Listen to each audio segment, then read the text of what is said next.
Assalamualaikum warahmatullahi wabarakatuh. Salam dan bahagia, Bapak Ibu guru hebat. Kali ini saya akan membagikan aksi nyata modul 1.4 Budaya Positif. Saya Muhajir SPD, calon guru penggerak angkatan 11, Kabupaten Musirawas. Fasilitator Bapak Carlo Rahmanto SPD dan pengajar praktik Hajah Yanti Utami SPD. Latar belakang dalam pembuatan aksi nyata ini adalah budaya positif diartikan sebagai perwujudan nilai-nilai kebaikan atau keyakinan universal yang diterapkan di satuan pendidikan. Budaya positif dimulai dengan perubahan paradigma mengenai teori kontrol. Selama ini, guru seolah memiliki kewajiban mengontrol tingkah laku peserta didik agar memiliki perilaku sesuai dengan harapan guru. Hal tersebut umumnya diwujudkan dengan pemberian hukuman kepada peserta didik yang melanggar aturan dan memberikan imbalan kepada peserta didik yang melakukan perbuatan baik. Berdasarkan alasan tersebut, tindakan pendisiplinan dengan reward dan punishment dikatakan sebagai motivasi eksternal dan hal tersebut tidak akan bertahan lama. Hukuman dan imbalan tersebut memang dapat menjadikan peserta didik lebih patuh, namun hal tersebut tidak dapat bertahan lama. Oleh karenanya, diperlukan suatu penumbuhan motivasi internal agar budaya positif tersebut dapat diterapkan oleh peserta didik dalam kehidupan sehari-hari. Tujuan aksi nyata. 1.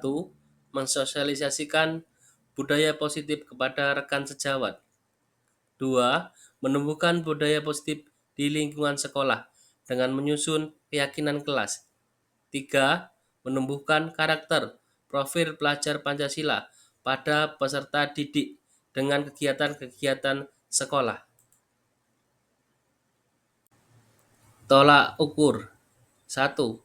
Guru mampu membimbing peserta didik menyusun keyakinan kelas yang bermakna. 2. Peserta didik mampu menyusun keyakinan kelas. 3. Peserta didik terlibat aktif dalam kegiatan sekolah. 4. Terlaksananya penyelesaian masalah murid menggunakan segitiga restitusi. Lini masa tindakan yang akan saya lakukan yaitu yang pertama yaitu sosialisasi kepada rekan sejawat dilakukan pada hari Senin 19 Agustus 2024. Yang kedua, menjelaskan kepada peserta didik mengenai keyakinan kelas. Yang ketiga, memfasilitasi peserta didik membuat keyakinan kelas dalam bentuk poster. Yang keempat, mensosialisasikan kepada peserta didik mengenai pentingnya mengikuti kegiatan sekolah untuk menumbuhkan karakter profil pelajar Pancasila. Yang kelima, mendokumentasikan seluruh kegiatan yang dilakukan. Dukungan yang dibutuhkan saya untuk membuat aksi nyata adalah yang pertama, keterlibatan seluruh warga sekolah. Yang kedua, sarana dan prasarana untuk melaksanakan kegiatan aksi nyata ini. Berikut adalah penyebaran pemahaman, diseminasi budaya positif. Bismillahirrahmanirrahim. Assalamualaikum warahmatullahi wabarakatuh. Alhamdulillah, wassalatu wassalamu ala mursalin wa ala alihi wa sahbihi ajma'in. Yang saya hormati Bapak Ibu Guru SD N2 Adras. Yang pertama-tama dan paling utama kita panjatkan puji syukur kehadirat Allah Subhanahu wa taala yang telah memberikan kita nikmat dan anugerahnya sehingga kita dapat hadir dalam destinasi budaya itu di SD 2. Jadi Bapak Ibu yang saya hormati, ini destinasi budaya positif ini selain untuk tugas dalam buku gerak 11, ini Bapak Ibu juga kalau bisa diterapkan di sekolah kita, karena menurut saya ini sudah saya pelajari, ini adalah hal-hal positif untuk perubahan yang lebih baik lagi di sekolah kita.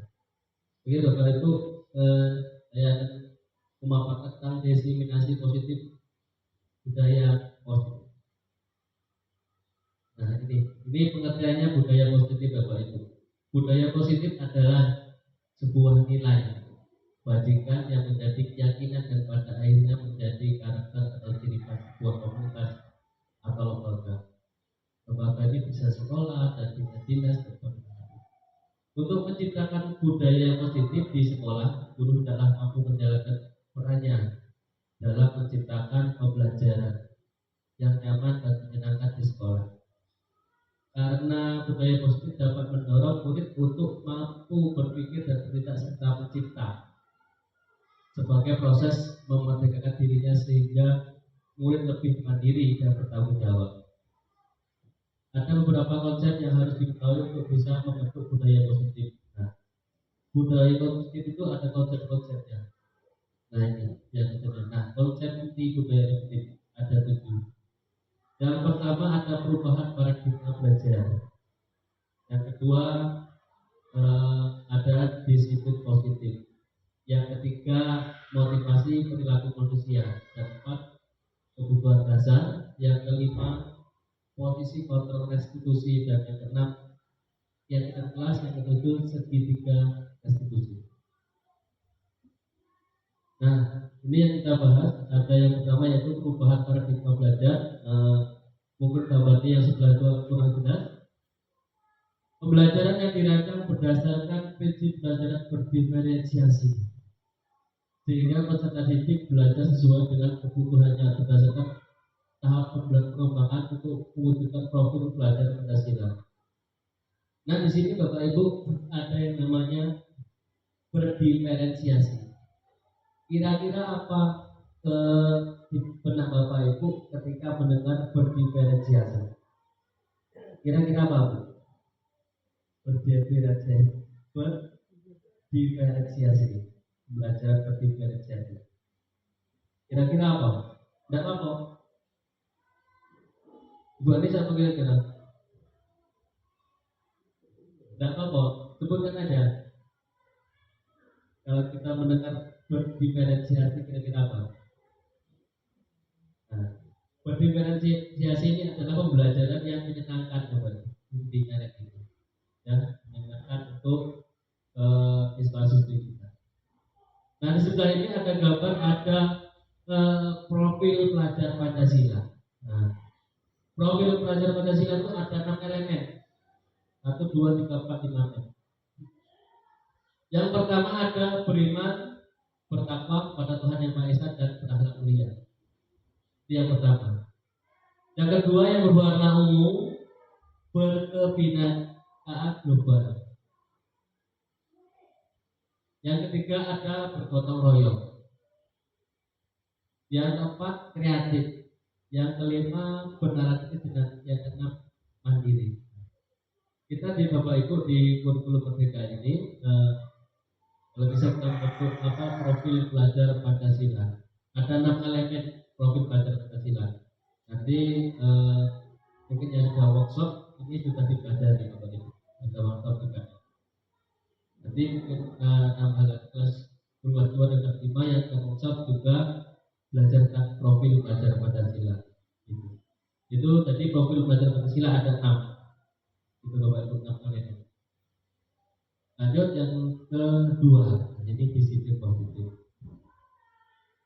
Disiplin positif adalah kebiasaan-kebiasaan yang hal yang baik, mencakup sikap atau perilaku, maupun tutur kata oleh seluruh warga sekolah, terutama bagi murid, agar dapat berkembang menjadi pribadi yang kritis, mandiri, dan bertanggung jawab. Nah, ya.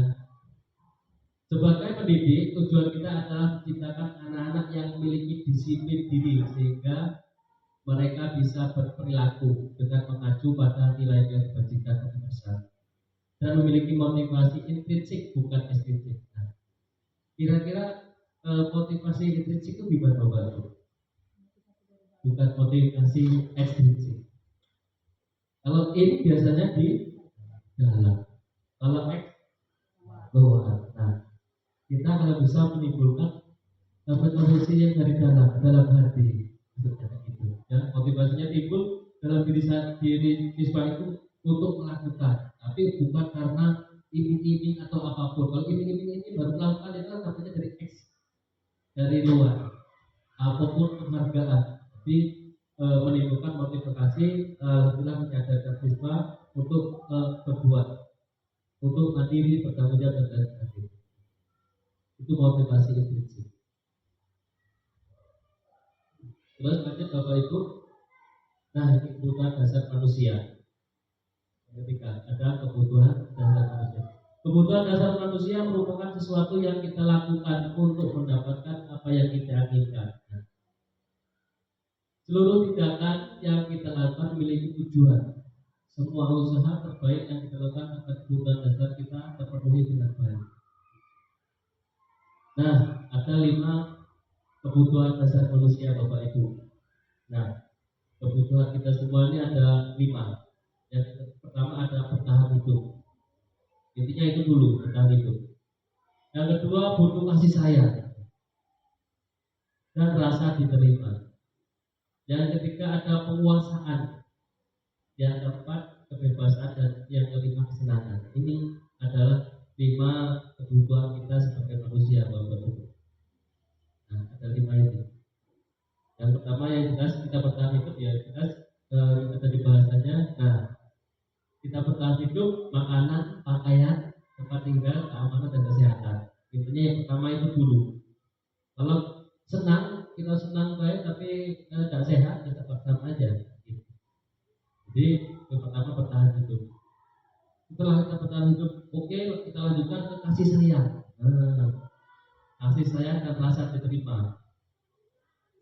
Terus setelah kasih sayang baru ada penghargaan.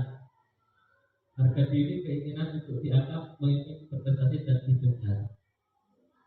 Lalu kita ingin bebas juga Bapak Ibu. Tidak dikekang terus. Nah, ingin bebas manusia rasanya itu.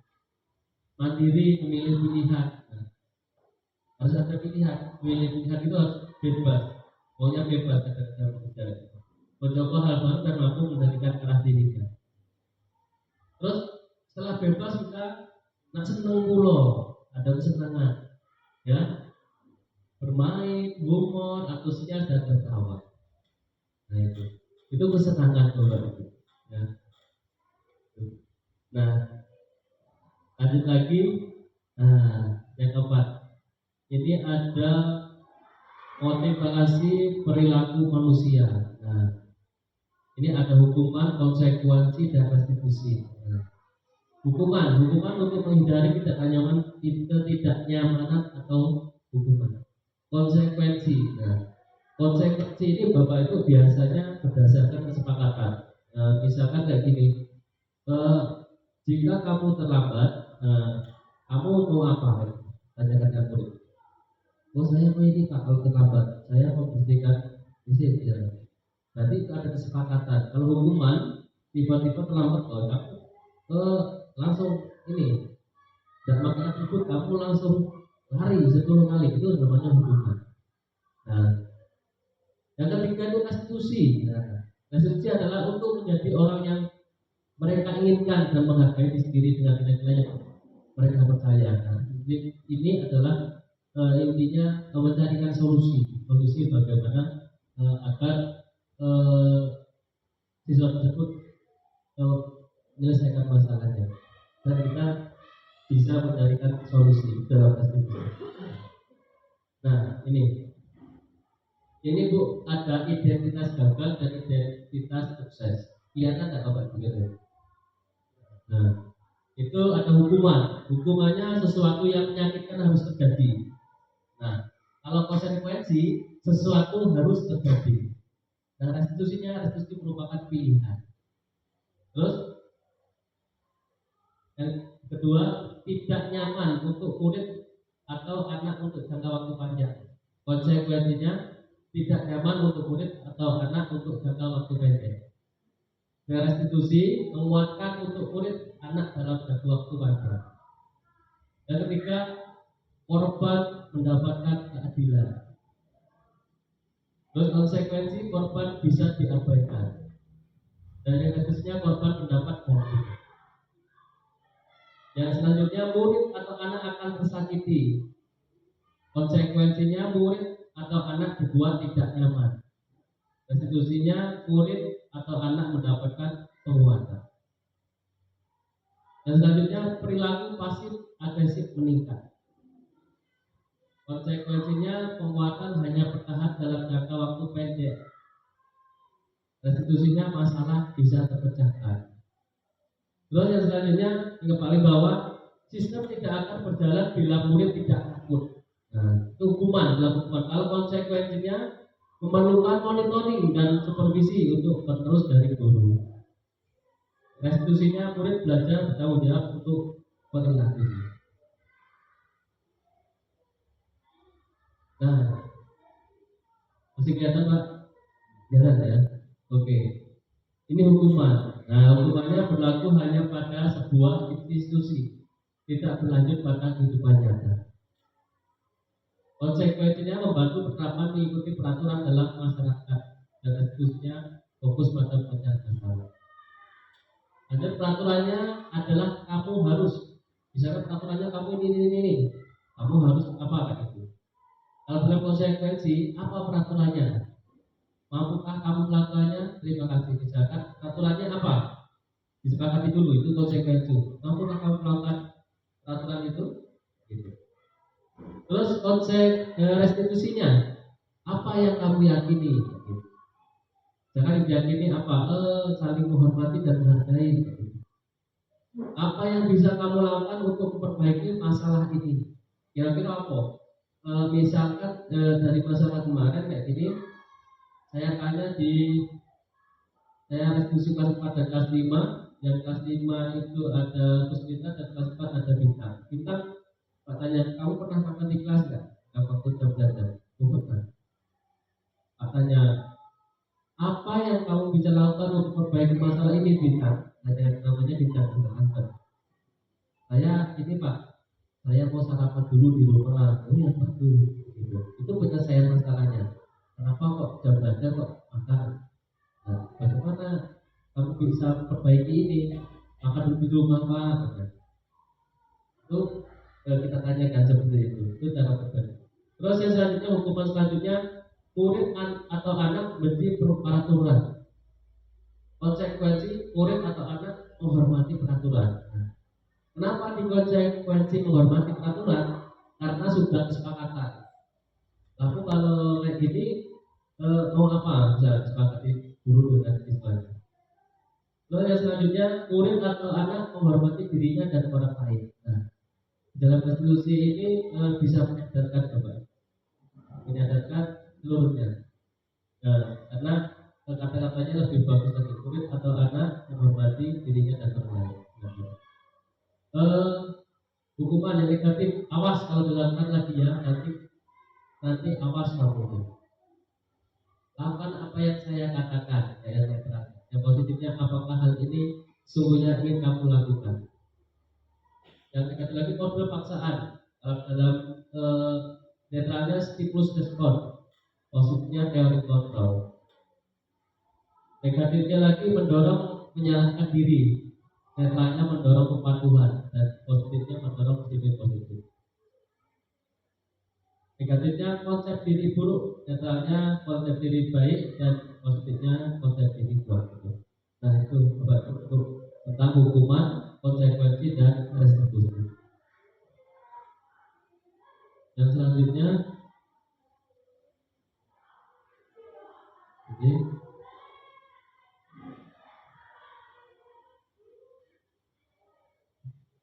nah ini. Silakan Bapak Ibu, ini dari nomor 1, 2, 3, 4, 5, 6, 7. Kira jawabannya cuma hukuman atau konsekuensi Bapak Ibu. Nah, nomor 1 silakan Bapak Ibu, nomor 1 mencatat 100 100 kali di dalam buku kalimat, saya tidak akan terlambat lagi karena terlambat sekolah. Ini tindakan gurunya Bapak Ibu.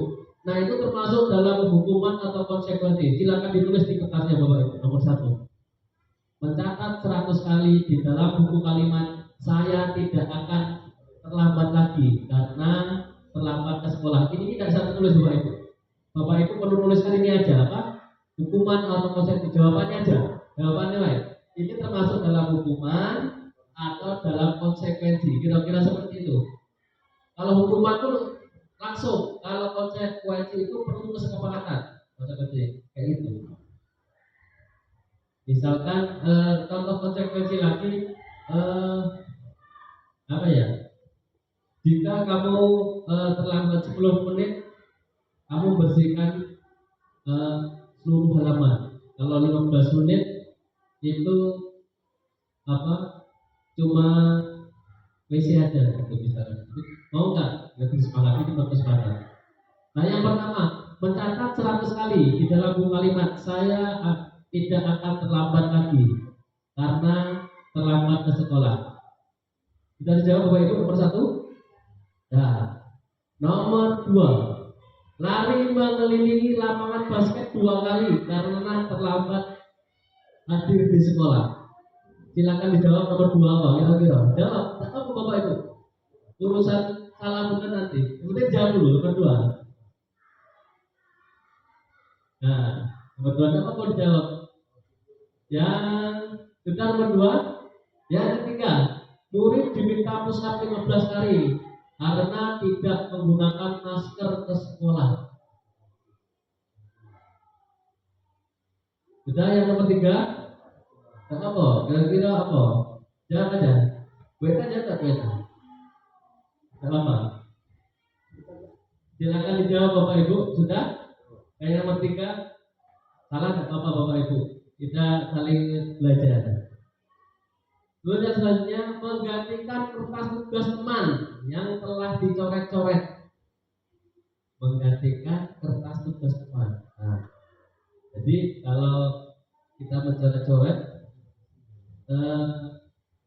menggantikannya kertas dari teman tersebut. Menggantikan kertas tugas teman yang telah dicoret-coret.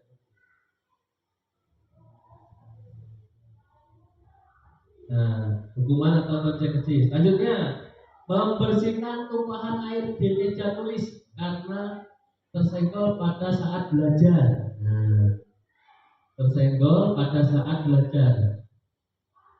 Oke. Yang keenam, murid disuruh untuk tidak mengenakan sepatu seharian di sekolah karena tidak mengenakan sepatu hitam. Hukuman atau konsekuensi. Yang nomor berapa nih? Nah, yang ketujuh, lari mengelilingi lapangan basket 2 kali karena terlambat 10 menit untuk pelajaran PJOK. Hukuman atau konsekuensi. Nah, hukuman atau konsekuensi sudah. 1, 2, 3, 4, 5, 6, 7. Kira-kira hukuman atau konsekuensi. Nah, tidak apa salah benernya. Sudah Bapak Ibu? Kalau sudah kita lihat jawabannya. Oke. Nah, ini jawabannya. Kira benar tidak Bapak Ibu? Nah, ini jawabannya.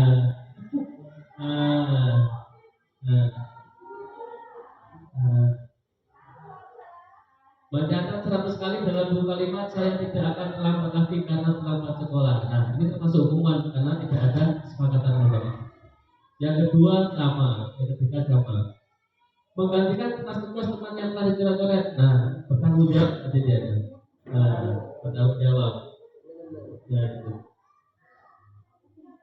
Terus membersihkan tumpahan air di meja tulis karena tersenggol pada saat belajar. Nah, ini termasuk dalam konsekuensi. Ya. Seterusnya murid disuruh untuk tidak mengenakan sepatu seharian di sekolah karena tidak mengenakan sepatu hitam. Nah, itu hukuman. Dan selanjutnya, kenapa kok konsekuensi? Karena ada 10 menitnya ini Bapak Ibu. Karena terlambat 10 menit. Nah, itu. Jadi termasuknya dalam konsekuensi. Nah itu. Kalau nggak ada 10 menitnya ya itu termasuk hukuman. Langsung lari kamu melindungi lapangan basket. Nah, ya benar semua Bapak Ibu. Nah, oke, ya bagus. Nah, dihukum dihukum oleh penghargaan. Nah, kita lanjutkan Bapak Ibu ya di penghargaan. Pengaruh jangka pendek dan jangka panjang. Penghargaan efektif jika kita menginginkan seorang melakukan sesuatu yang kita inginkan dalam jangka waktu pendek. Jika kita menggunakan penghargaan lagi dan lagi, maka orang tersebut tidak akan bergantung pada penghargaan yang diberikan, serta kehilangan motivasi dari dalam. Ya, itu tidak efektif penghargaan Bapak Ibu. Bisa menghilangkan motivasi intrinsiknya, motivasi dari dalam. Nah, itu dari penghargaan. Yang kedua, penghargaan tidak efektif jika kita memberikan kepada seseorang suatu penghargaan untuk melakukan sesuatu. Nah, misalkan anak mau melakukan satu toprak kayak ini dapat ini ya, maka kita harus terus-menerus berikan penghargaan itu. Jika kita ingin orang tersebut meneruskan sesuatu yang kita inginkan, nah itu. Jika kita berikan penghargaan dulu ke pelanggan itu juga konten disuruh lagi, misalkan ngapain, kalau nggak dikasih penghargaan nggak mau karena tidak, kadang-kadang sudah hilang motivasi dia, kayak gitu. Maksudnya seperti itu. Kita pertama kasih penghargaan, kamu belajar apa ini ya, kamu. Kalau nggak belajar nggak dikasih penghargaan. Nah besok lagi dia minta lagi. Kalau nggak minta, terus malasnya aku Pak. Ngerti-ngerti malas. Jadi seperti itu. Jadi ini adalah penghargaan juga bisa tidak efektif. Nah, bukan sebetulnya penghargaan itu bagus dan lain sebagainya, tapi penghargaan juga tidak efektif. Jika kita tidak mendapatkannya, maka akan kecewa dan berkecil hati. Nah, ini kan berkecil hati dia. Serta kemungkinan lain kali saya tidak akan berusaha sekeras sebelumnya. Nah, misalkan dikasih penghargaan, usahanya bagus, tanggung jawabnya bagus, nggak dikasih penghargaan terus kemot, melemah kayak gitu. Jadi penghargaan bisa efektif dan tidak efektif. Jadi dalam satu saja tidak hanya dalam penghargaan, kita harus bisa menyadarkan diri dalam seseorang tersebut. Ya, oke. Nah ini penghargaan mengurangi ketepatan. Nah, penghargaan menurunkan kualitas dan penghargaan mematikan kreativitas. Nah ini penghargaan. Nah ini kok penghargaan rusak hubungan? Kok bisa? Kenapa kira-kira? Ketika seseorang diberi penghargaan atau dipuji di depan orang banyak, maka yang lain akan merasa iri. Dan sebagian dari mereka akan tidak menyukai orang yang diberikan penghargaan tersebut. Kira-kira benar atau salah Bapak Ibu? Benar enggak? Nah, ya, penghargaan juga bisa merusak hubungan. Waduh, misalkan dalam kabupaten lain dikasih penghargaan atau aku enggak dalam kabupaten, gitu. Yang kedua lanjutnya penghargaan bisa menghukum. Nah, penghargaan menghukum. Penghargaan menghukum mereka yang tidak mendapatkan penghargaan. Penghargaan bisa menghukum yang tidak dapat penghargaan. Waduh, aku nggak DKI, ya kayak DKI, itu bisa kena hukum ya nggak DKI, maksudnya secara tidak langsung kena hukum ya, tidak mendapat penghargaan. Misalnya dalam sistem ranking, mereka yang mendapatkan ranking 2 akan merasa paling dihukum. Memberikan penghargaan dan hukuman adalah hal yang sama, karena keduanya mencoba memberikan perilaku seseorang. Jika suatu penghargaan diharapkan namun tidak mendapatkannya, Anda akan merasa dihukum. Nah, misalkan dari 1, 2, 3 dikasih 1 saja, ya berarti yang lain 2, 3 itu merasa dihukum. Itu. Seperti itu Bapak Ibu. Ada penghargaan perusahaan hukuman dan penghargaan hukum. Kira-kira ada yang tanyakan jawab Bapak Ibu? Ada yang mau bicara? Boleh, silakan. Dari penghargaan itu, penghargaan bisa merusak hubungan, penghargaan bisa menghukum. Saya tanyakan kira-kira.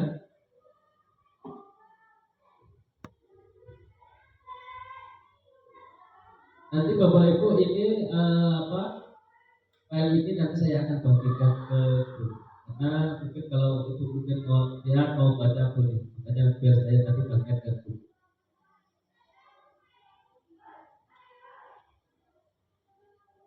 Nah, motivasi dari dalam diri atau intrinsik. Saat seseorang anak belajar untuk pertama kali menggabungkan huruf-huruf dan kata-kata, serta menyadari bahwa ia dapat membaca, timbul pijar di matanya dan sebuah senyuman di wajahnya. Anak tersebut begitu gembira bahwa ia telah mempelajari dan menguasai suatu keterampilan baru. Kesadaran akan kemampuannya bahwa dia sudah dapat membaca sesungguhnya sudah merupakan sebuah penghargaan itu Bapak Ibu. Nah, ya, ini adalah sebuah penghargaan. Jadi sebuah penghargaan tidak hanya diberikan dalam bentuk materi, tapi dengan pelatihan tersebut bisa merupakan sebuah penghargaan. Jika kita memberikan penghargaan kepada seorang anak pada saat dia sedang merasa bangga dengan pencapaiannya dia sendiri, maka kita akan mengambil kegembiraan yang satu sedang dirasakan secara alamiah. Nah, itu juga sudah masuk dalam penghargaan. Oke. Ada yang tanyakan Bapak Ibu kira-kira dalam penghargaan ini?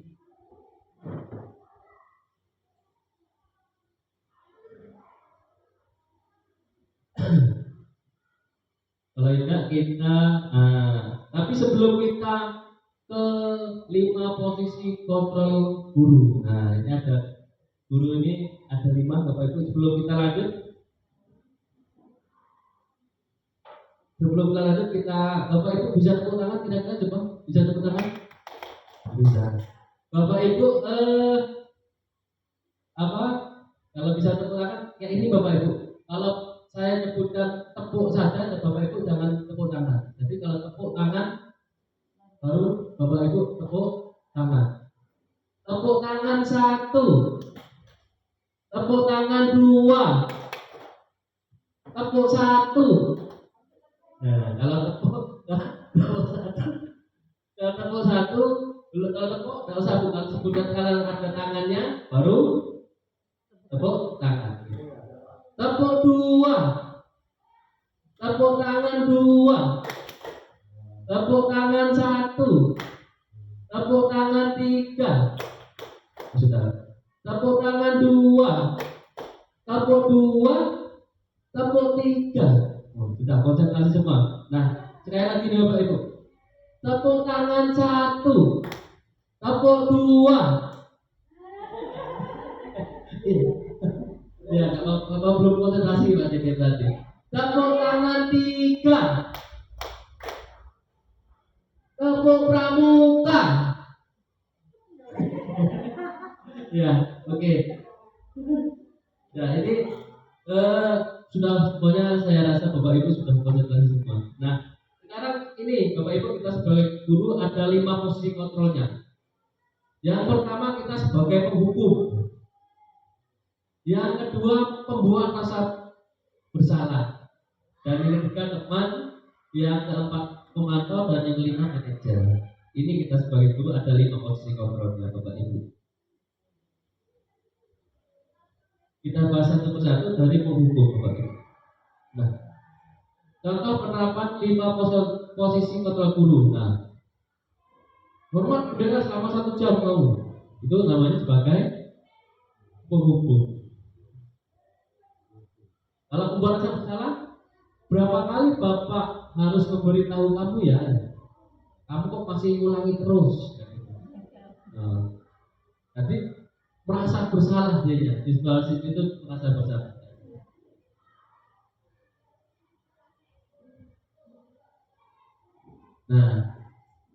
Nah ini sebagai teman, ini Bapak Ibu sebagai teman, ayo bantulah demi Bapak ya. Nak tolong nak, tolong ambilkan itu nak. Itu sebagai teman, ambilkan kapan itu nak.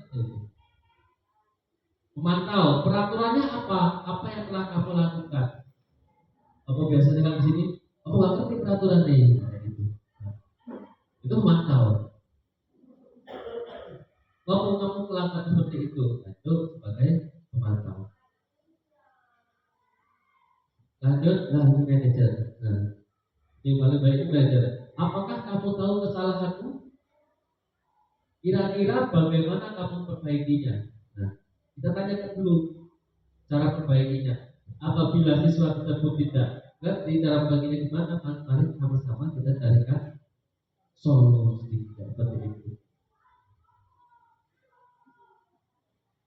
Alasannya, manajer adalah posisi di mana guru berbuat sesuatu bersama dengan murid.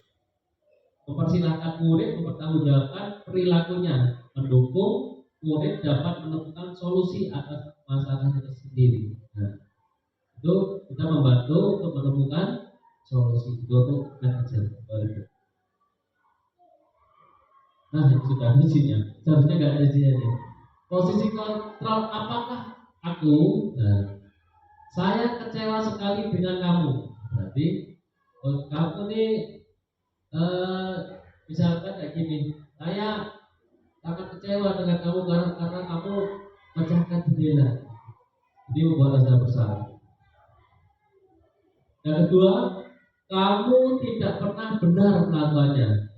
Penghukum. Gue tidak pernah benar kalau sebuah lakone nanti benar. Berarti itu termasuk dalam penghukum. Nah, apa rencanamu untuk menyelesaikan masalah ini? Nah, kalau bisa Bapak Ibu kita, kalau bisa ya gitu.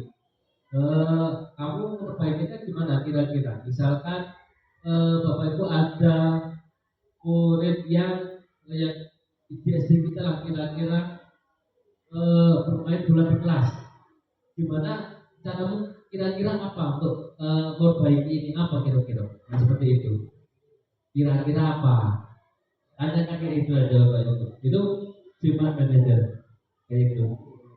Kamu perbaikannya gimana? Mau apa kayak gitu? Gimana cara perbaikinya? Nah itu. Terus ada lagi misalkan mungkin ada temennya yang kita ada nyontek. Nah, gimana kira-kira untuk menyelesaikan masalah ini? Apakah kira-kira perbaikannya gimana? Itu apa lebih bersabar, lebih menghormati teman, seperti itu cara memperbaiki Bapak Ibu. Sampai di sini Bapak Ibu ada yang tanyakan? Nah ini teman, ayolah lakukan bagi Bapak Ibu. Nah, minta tolong juga itu teman Bapak Ibu, minta tolong ambilkan itu posisi dalam kontrol teman. Minta tolong pada siswa. Memantau, kamu tidak pernah mendapat nilai jika tidak mengerjakan tugas. Ini dalam pemantau. Nah ini keyakinan kelas. Nah, ini keyakinan kelas. Nah, mengapa keyakinan kelas? Mengapa bukan peraturan kelas? Nah, kalau dulu Bapak Ibu ada namanya peraturan kelas. Tidak boleh membuang sampah sembarangan. Itu namanya peraturan kelas. Kalau membuat keyakinan kelasnya gimana? Kira-kira gimana kalimat positifnya? Kalau itu kan kalimat ini tidak boleh membuang sampah. Jadi kalimat kan ini Bapak Ibu, jagalah kebersihan. Seperti itu ya. Kita sudah untuk menimbulkan apa tadi dari dalam dari intrinsik.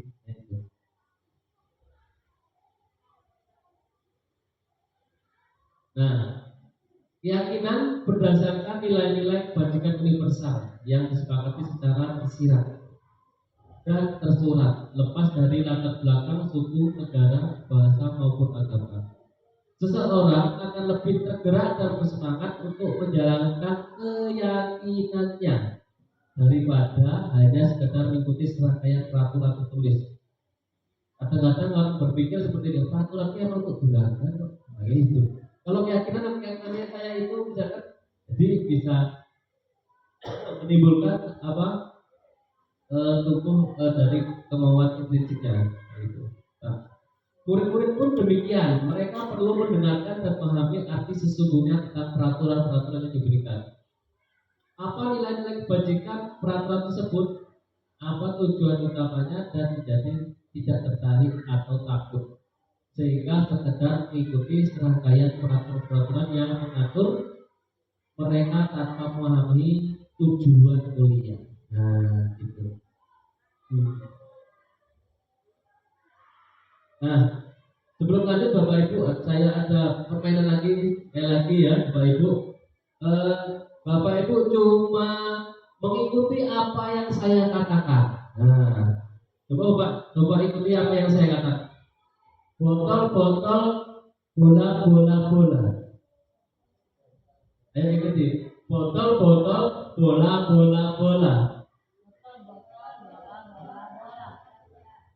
Botol-botol, bola. Berapa bola, Bu? Cluenya apa tadi ya? Mengikuti apa yang saya katakan. Berapa botol? Berapa botol, Pak? 3. Berapa botol, Pak? 4. Berapa botol, Pak Dede? 2. Pak Pur berapa botol? Bu Eta berapa botol? Belum konsentrasi ya. Belum konsentrasi. Cluenya ini ikuti apa yang saya katakan ya. Ikuti apa yang saya katakan. Botol, bola. Berapa botol Pak Sus? Wah. Bu Neti berapa botol? 3. Bu Anis berapa botol? Berapa botol? Ya ikuti apa yang saya katakan. Jadi yang saya katakan berapa botol, jadi Bapak Ibu ikuti berapa botol, seperti itu. Bukan hanya seperti itu. Jadi cluenya seperti ikuti apa yang saya katakan. Boleh Bu Anis konsentrasinya sangat luar biasa. Oke. Sudah mungkin Bapak Ibu sudah semakin mendekati. Oke. Mau mainan lagi Bu, mau lanjut kita? Hah? Lanjut lagi Bu, lanjut kira-kira? Nah, kalau kita lanjut aja Bapak Ibu, biar cepat Bapak Ibu. Ini sudah. Nah, ini ada prosedurnya. Prosedur pembentukan keyakinan kelas. 1. Mempersilakan murid keyakinan yang perlu disepakati di kelas. Mencatat semua masukan para murid. Nah, ya.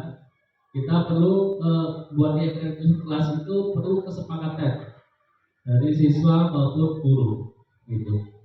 Yang kedua, susunan keyakinan kelas dalam bentuk kalimat positif. Nah, itu tadi kalimat positif Bapak Ibu.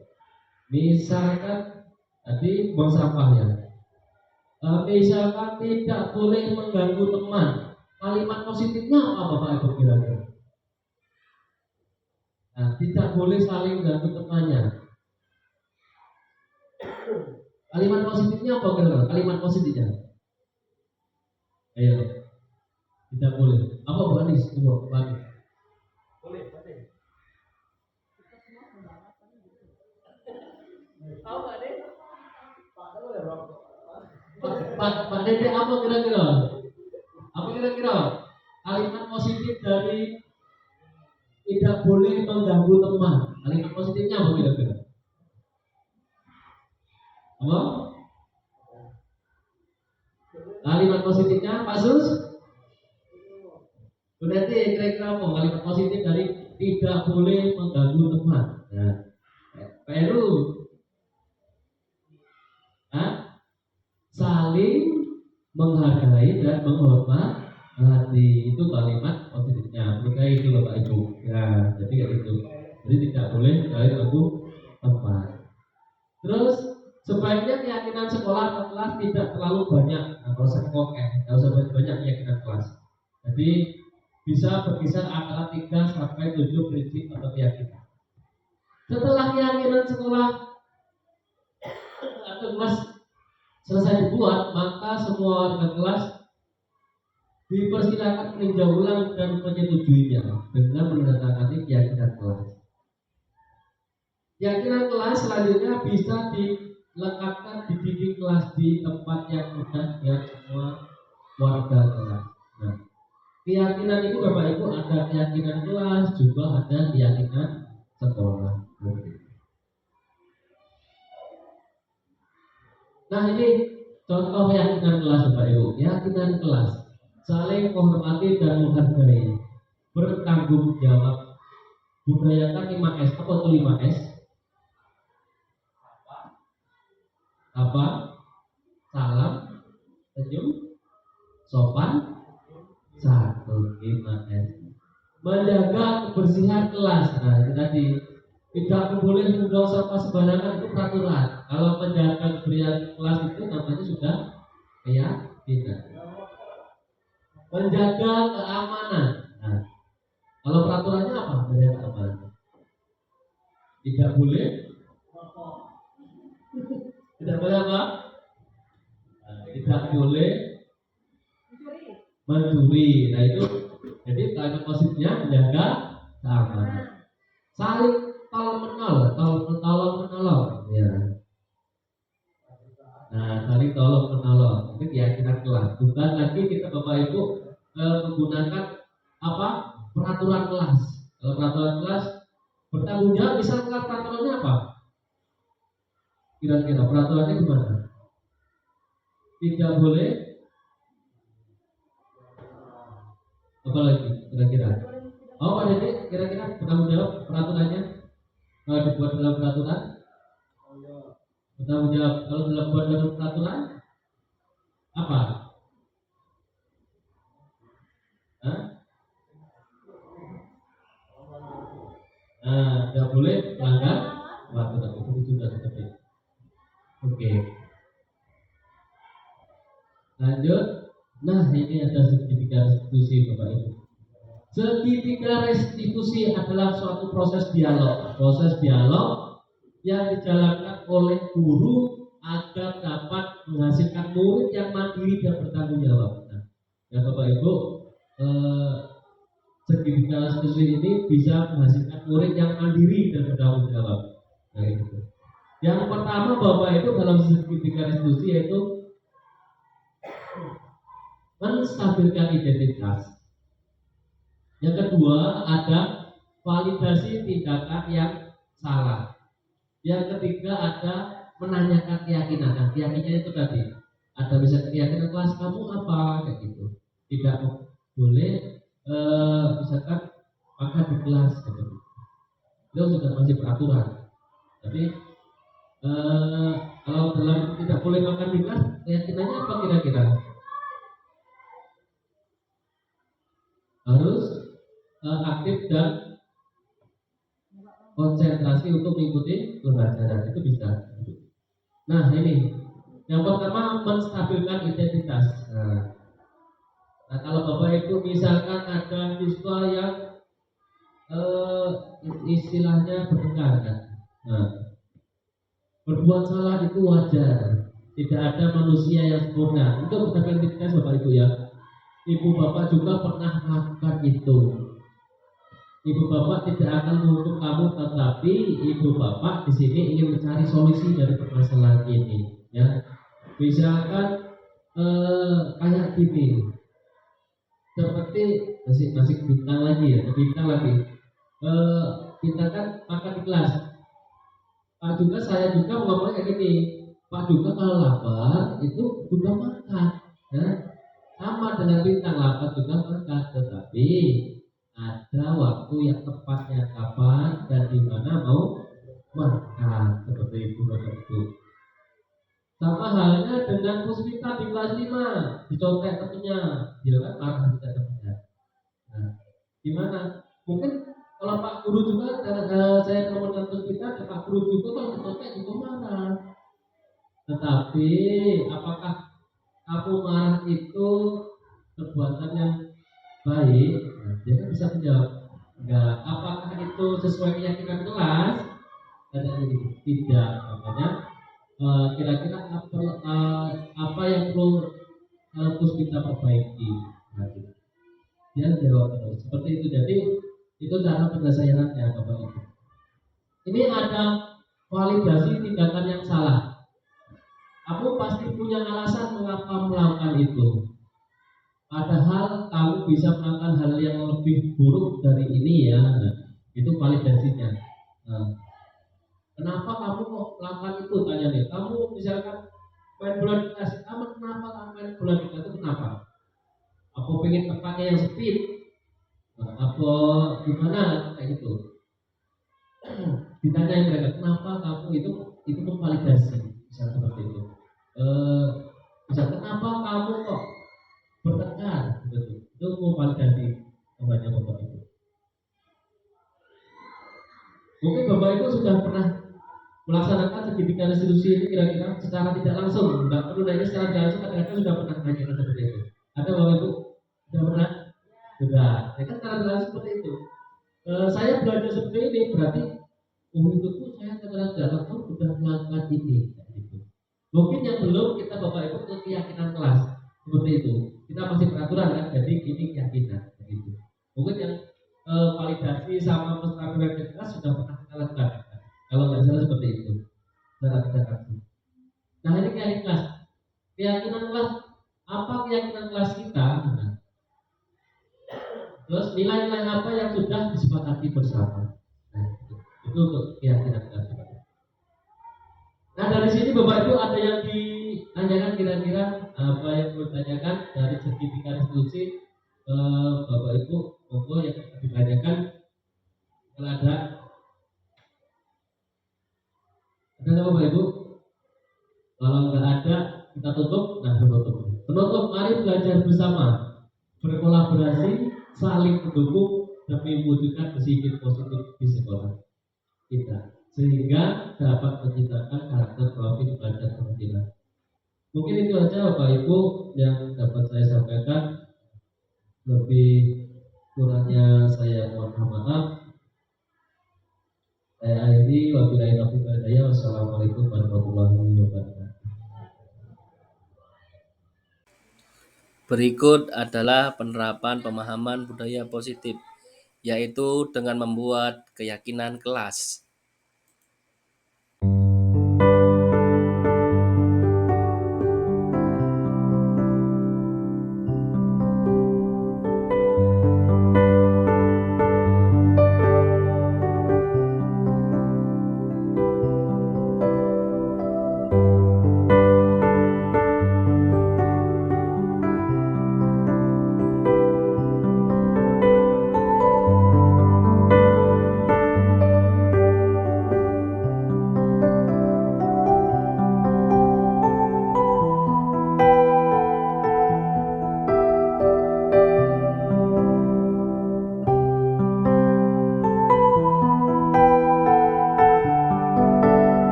Terima kasih. Semoga aksi nyata ini bermanfaat bagi kita semua. Saya akhiri. Wabillahi taufiq wal hidayah. Wassalamualaikum warahmatullahi wabarakatuh.